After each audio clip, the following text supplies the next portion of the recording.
Sanctum Mysteries, brought to you by Bromo Seltzer and starring Ben Hecht.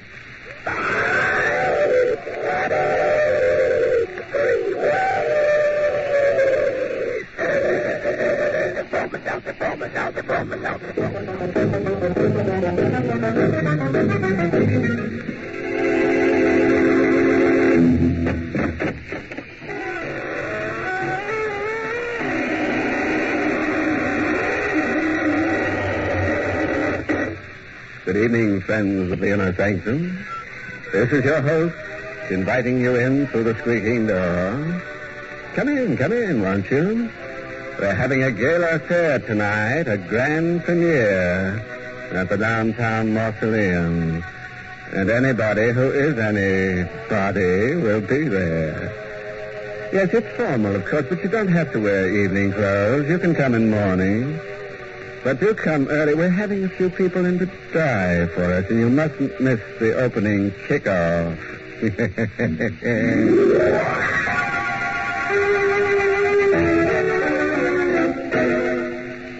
Tonight's Inner Sanctum mystery, The Spectre of the Rose, is an adaptation of Ben Hecht's newest motion picture, which will have its Broadway premiere on August 31st. It was adapted by Robert Sloan and is presented by the Emerson Drug Company of Baltimore, Maryland, whose registered pharmacists compound that speedy, refreshing headache help in the familiar blue bottle, Bromo Seltzer.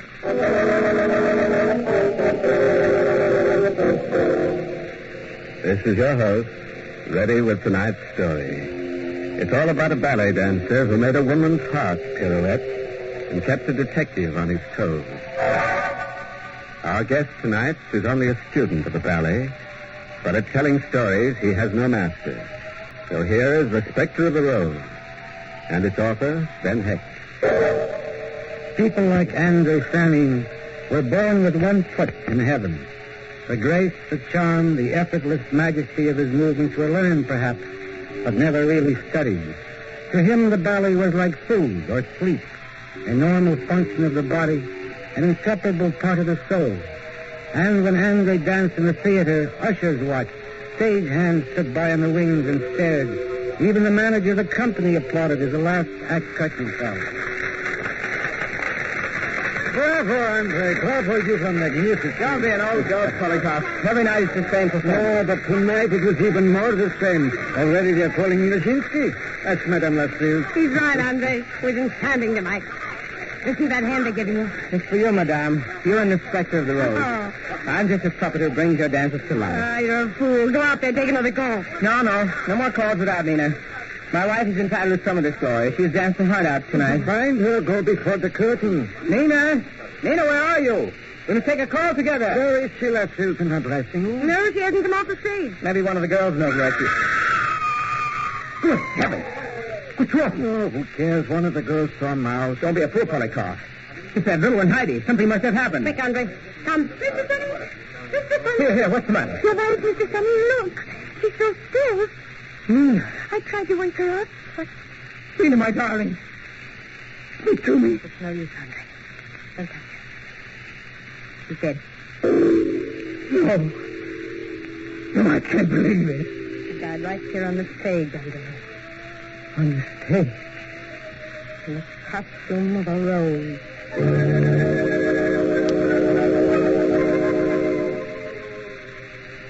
Nothing like it had ever happened before. A ballerina dies in costume at the end of a performance, and her husband's grief closes the show. But men like Polikoff, men who are full of ego and insolvency, never let a good show stay closed. It took him months to find a new backer for another ballet starring Andre Fanning. But as soon as he found one, he went to Lascelles with his plan, his bigger and better plan. It's a gold mine, darling, a gold mine. Polikoff, why do you come in with your gold mine? I'm giving my girls a lesson. Andre Fanning is sick. Sick. I don't believe in that sickness. Nerves, that's all. Please. Listen. All right, children. All right. Just a moment, we'll start again. Polikoff, forget Andre. He's mental. But how long can a man suffer over a dead wife? A week, 2 weeks, but 7 months? That's ridiculous. When the music plays, he'll die. I told you, he doesn't dance. He lies in a bed, staring. He hasn't moved for months. He doesn't even know if it's day or night. That's not fair, madame. He's moody, but he's as charming as ever. This poor child here brings in soup. Like Little Red Riding Hood. He never even looks at her. You're sweet of you, Heidi. As long as one woman still adores a man, he isn't sick, he isn't mad. Yes? What is it? Excuse me. You, madam, look filthy. That's right. My name's McFarland. I'm from the Homicide Bureau. Do you mind if I ask you a few questions? What about?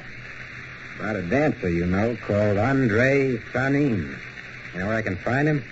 Well, I imagine you can find him right where he's been for the last 7 months, at home, in his flat. Where is that? Why do you want to see him? Oh, just a report I'm investigating.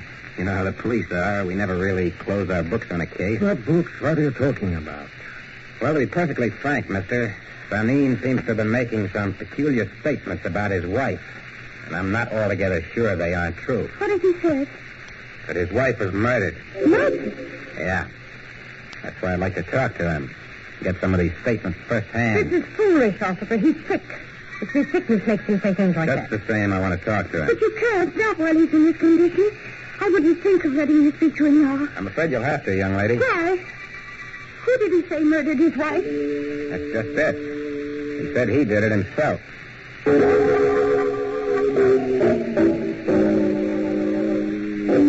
Let's get one thing straight, Miss Tarrant. I didn't kill her. And if I told somebody I did, it's only because I'm screwier than a bedbug. So help me. It was stuck in my mind.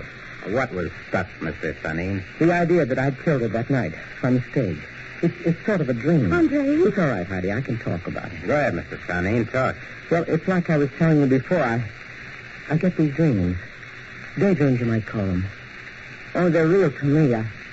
First, I hear the violins and harps. They're way up high. That's the start. Then I see myself coming in a jacket of roses with a knife in my hand, you know?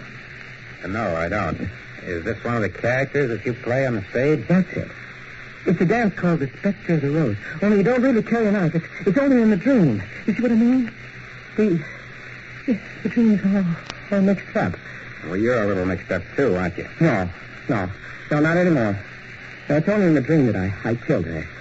But I haven't had that dream or heard those screwy violins for some time. No kidding. In other words, you're normal now. Sure, like a rock. Even the music doesn't bother me anymore. Wait, I'll show you. Play it for me, Heidi. Andre, no, not the Spectre of the Rose. Play it, I said. All right, Andre.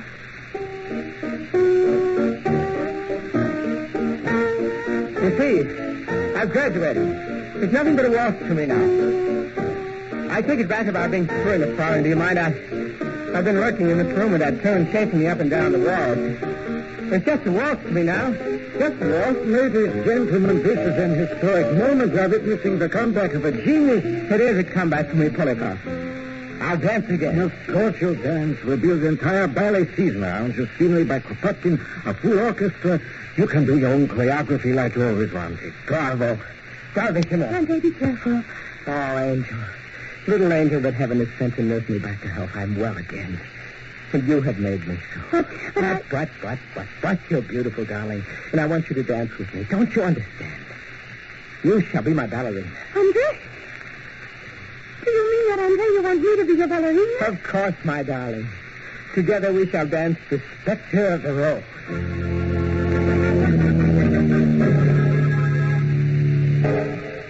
In 2 weeks, Andre Sanin was ready to start rehearsal. In another 2, the Spectre of the Rose had already begun to take shape, with Heidi in the ballerina role. Then, one night before the opening performance, Madame Lassilk took Heidi aside after rehearsal and told her something she never expected to hear. You must leave the show, Heidi. You cannot play this role. Why? What's the matter? I've done you a terrible wrong letting it go this far. But there's still time if you do as I say. You must not see Andre anymore, my child. He mustn't see you. What are you Now saying? listen to me, Heidi. Go away from him. Run away. Tonight, tomorrow. But don't come back here anymore. For heaven's sake, why? Why should I leave Andre? I adore him. I know you do, my darling, but he's begun to adore you. Then why don't you want... Heidi, please, listen. There's something more important in your life than love. But he worships me. Don't you understand? We were made for each other. Andre wasn't made for anybody. He's a madman. Well, don't say that. Andre killed Nina. And he'll kill you if I let him. No, he didn't kill Nina. You said so yourself. Lie to everyone, including the police. The detective's been around here a dozen times. He smells the thing that happened. He smells the truth. What is the truth? Andre is a killer. No. No, I'm not going to listen to you. Well, listen. You caught Nina viciously in the dressing room a half hour before she died in the stage. He had a knife in his hand, and she was fighting him off with a chair when I came in. She died from a heart attack. She died from the blows he gave her. I saved her life for one last performance. But he killed her just as if he'd stabbed her with that knife. I wish you hadn't told me this. I have to tell you, Heidi. His head is hurting him again. And that's the way it started with Nina. He has the same look in his eyes. That's why I want you to go away. No, I won't go away. I can't. Because you were married this afternoon.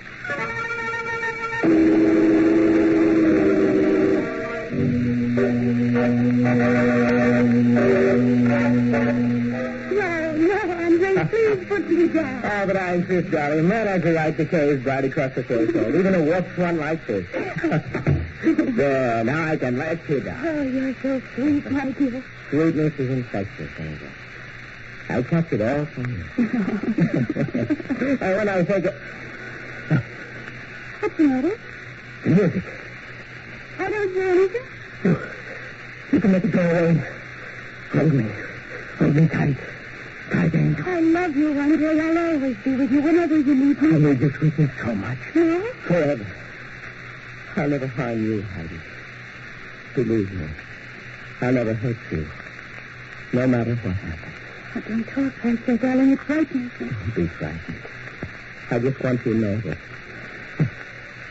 Again? Yes. I'm sorry, sweetheart.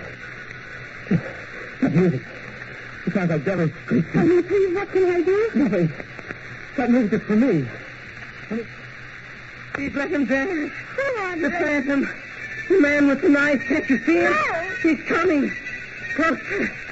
Closer. Whirling like a spectre of a rose.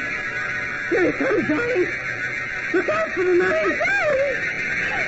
Andre. Oh, my darling. Love me. Love me.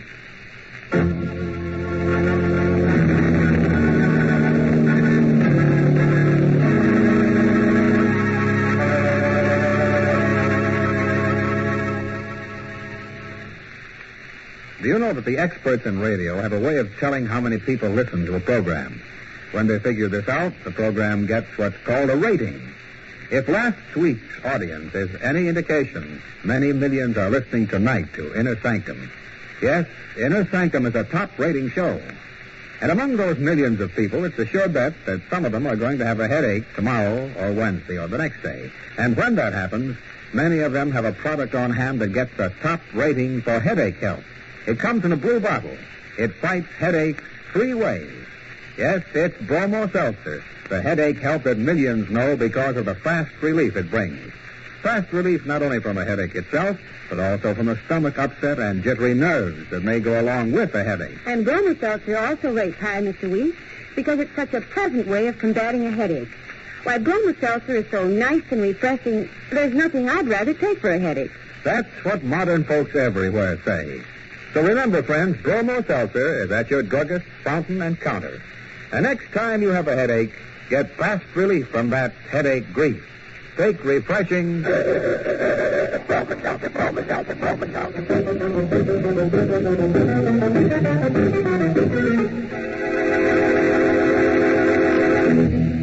Well, now that you've had a chance to catch your breath, let's give this ballet dancer another whirl. And find out what makes him tick. No. Not Andre. The other one, the gay blade that dances up and down the walls with a knife. He's the one I like. Only it's a pity he never uses a fork. But then what can you expect of a Spectre? Yes, he's an artist, and artists who paint with a sword have a nasty habit of drawing blood. But let's get on with the story. Here's Mr. Hecht to continue. The mind of a ballet dancer is hard enough to fathom even under normal conditions. Fed on symbolic thoughts and childlike enthusiasm, its simplicity is deceiving. Like a fine watch or an expensive radio, the delicately adjusted mechanism that gives it balance can become distorted. One crossed wire, one loose connection, and instead of hearing a beautiful symphony, out comes static. That's why Detective McFarlane was on hand at the theater the night the Spectre arose was scheduled to open.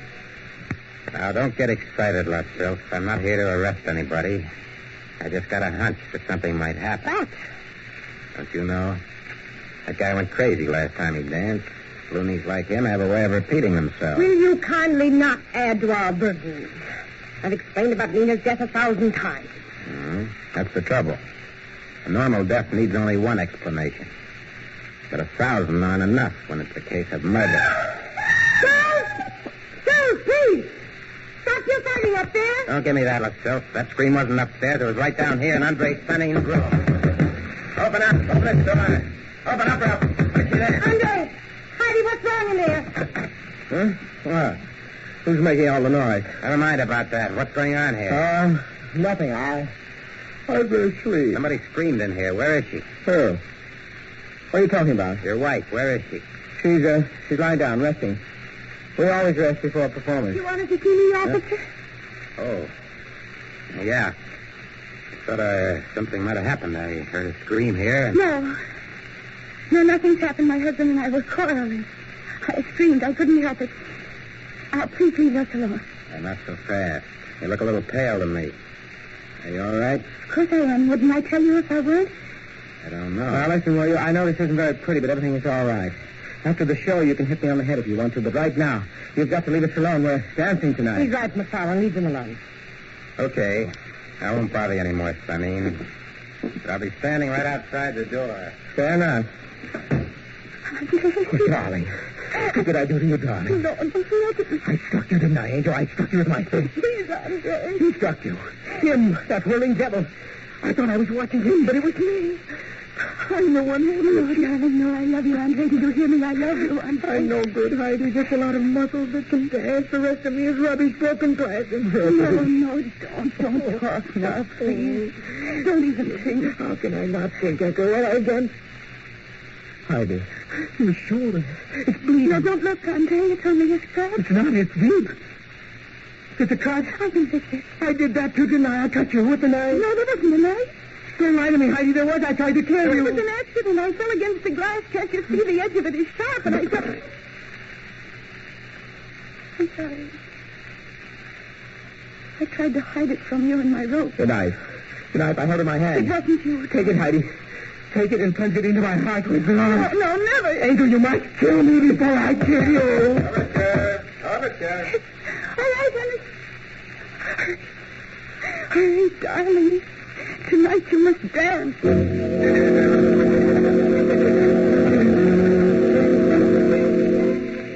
They were like music that night, not like people.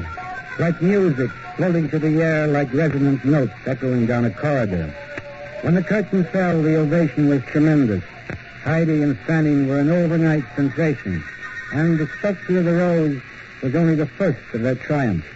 For weeks they played to capacity houses, and then one night, just before curtain time, it happened. They're not here yet, Blackfield. They're not here yet. What? Heidi and Fanning, they're not in the theater. No. What time is it? 8:25, 5 minutes before curtain time. They're not here yet. How can they do Sorry, this? please.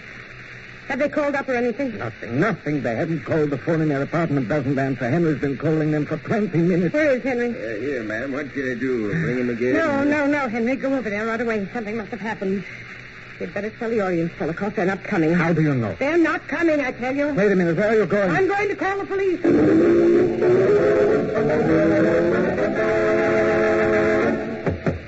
Heidi! Andre, open the door. Never mind the knocking, Lutzelf. I got a key from the super. Nobody's home. McFarlane Henry would have called us if they were here. Just the same, we're going inside. They certainly made a mess of this place before they left. How do you know they left? I don't. I'm almost afraid to look. What's that? Wait. There's somebody on the floor. It's Henry. Henry, what happened? They're gone. Where? I don't know. He took him away. Where did they go? What happened to you? He hit me with that chair. He's like a wild man. What did you say to him? Nothing. I just wanted to get his guy. Never mind about that. Where did they go? I told you I don't know. She was afraid the doctor would come and take him away. That's why they left. She didn't want any doctor seeing him. That foolish little child. You must find her, McFarland, before it's too late. I'll find her if this guy will give me any sort of a lead. And all I know is what I told you. She said she was going to hide Andre from everybody till he got well again. Was he bad? Yes, ma'am. He was talking about violins and harps way up high. The way they begin in the Spectre of the Rose.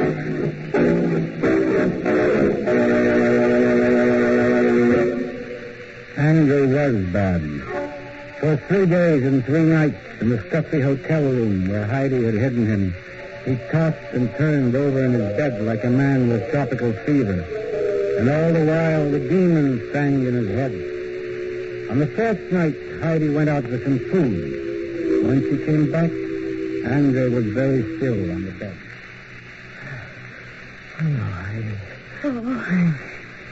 I was hoping you'd be asleep. Let me sleep. He dances all the time now. In my mind. I can't stop him. Don't sleep, Andre.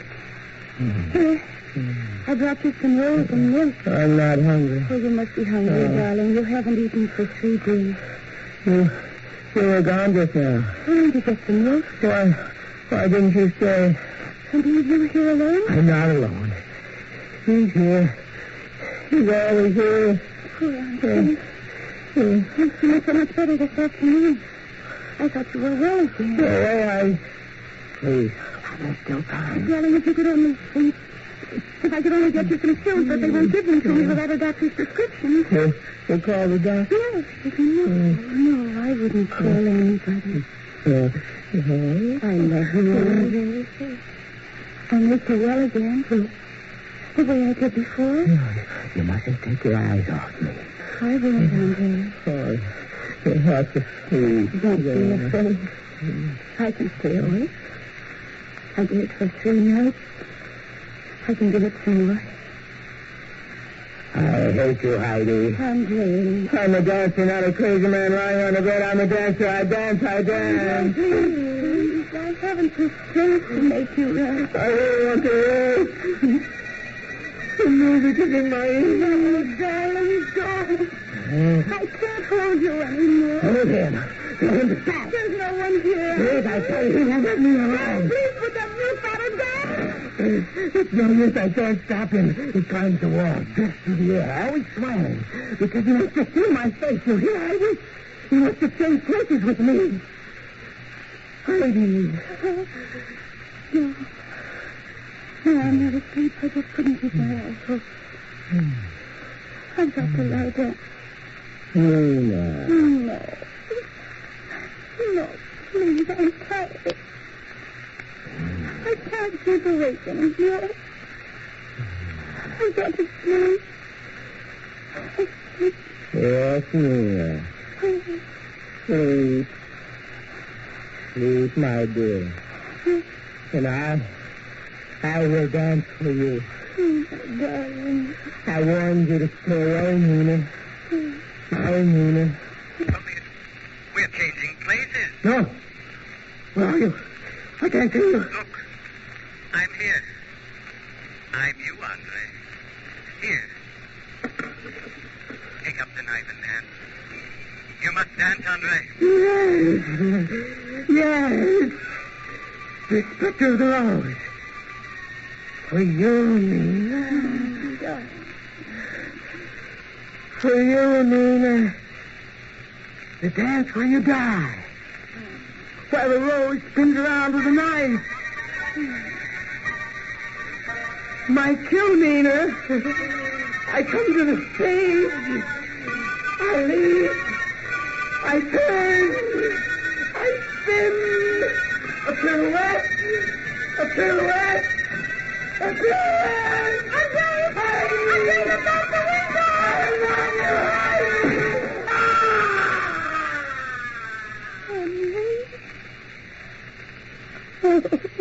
My darling. My poor darling.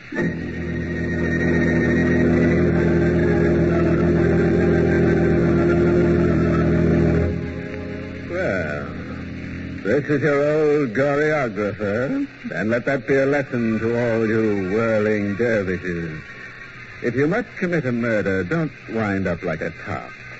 No, only in this case our hero wound up at the bottom. Well, as I always say, a rolling stone gathers no mausoleum. Oh, a word of advice, friends, from a man who made quite a mark for himself, cutting throats. Murder, he says, is a messy business, but business always comes before pleasure.